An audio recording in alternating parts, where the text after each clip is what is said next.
Bienvenue dans cette vidéo de remédiation mathématique. On propose ici de résoudre deux petits problèmes, l'un avec une équation, l'autre avec une inéquation du premier degré à une inconnue. Les voici. Le premier. Trouve le nombre tel que son quintuple augmenté de 7 soit égal à 3. Donc ici, ce qui est important, c'est bien identifier quelle est la question posée. Donc c'est trouve un nombre. Donc on va poser x, le nombre que l'on cherche. Puis ensuite, il va falloir traduire en équation l'information qui est donnée. Donc, qu'est-ce qu'on sait de x? On sait que son quintuple augmenté de 7 est égal à 3. Alors, c'est assez direct. Le quintuple de x, c'est 5 fois x. Augmenté, c'est plus de 7, doit être égal à 3. Donc, voilà une équation du premier degré à une inconnue qui modélise le problème proposé. Donc on va résoudre cette équation, bien sûr en ciblant d'abord le 7 ici, donc je soustrais 7 des deux côtés de l'équation, j'obtiens une équation équivalente, 5x moins 7 plus 7 moins 7, il reste seulement 5x, 3 moins 7, ça fait moins 4. Ensuite je vais cibler ici le 5 et diviser par 5. J'obtiens une nouvelle équation équivalente qui est, donc si je divise par 5, 5x, il reste x, et si je divise par 5, moins 4, il reste moins 4 cinquièmes.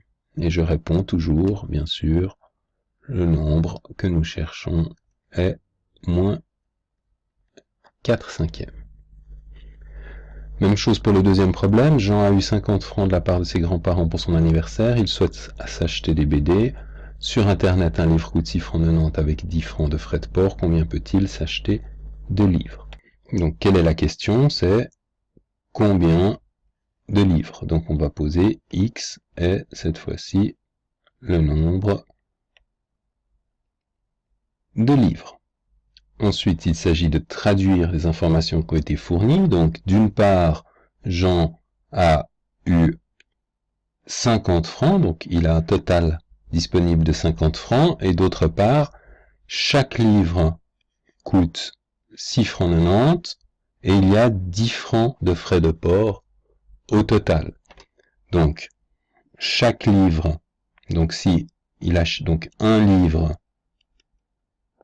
ça va coûter 6 francs 90 plus les 10 francs de port. 2 livres vont coûter 2 fois 6 francs 90, toujours avec le port, etc. Donc, x livres vont coûter x fois 6 francs 90 avec les 10 francs de port. Et puis maintenant, quelle est la contrainte qui est fixée? C'est que ça ne peut pas dépasser 50 francs. Donc, on a finalement que x fois 6 francs 90 plus 10, c'est-à-dire ce que va lui coûter l'achat de x livres, ne doit pas dépasser 50 francs. Voilà notre inéquation.